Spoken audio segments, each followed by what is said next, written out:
Matatandaan itong mga nakaraan araw lang mainit na pinag-usapan sa social media ang paghihiwalay nila Janine Gutierrez at Paolo Avellino nang dahil umano sa third party.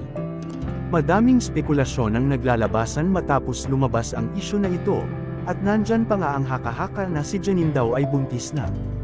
May ilan nagbigay ng pahayag ukol sa estado ng relasyon ngayon ng dalawa at isa na nga dito ang showbiz columnist na si Christy Fermin.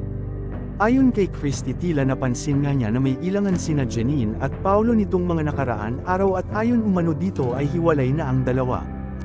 Ayon naman sa mga netizens, hindi totoong hiwalay na sina Janine at Paolo, hindi din totoo na buntis si Janine, sa katunayan ay may upcoming project pa ang dalawa.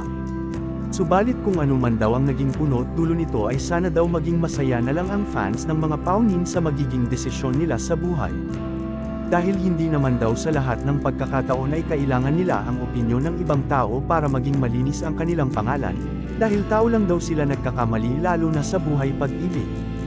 Ngunit sa kabila naman nito ay madami naman nakaabang sa pagsasalita ng dalawa sa publiko ukol sa isyu hiwalay na ang paunin at ang kumakalat na buntis daw umano si Janine.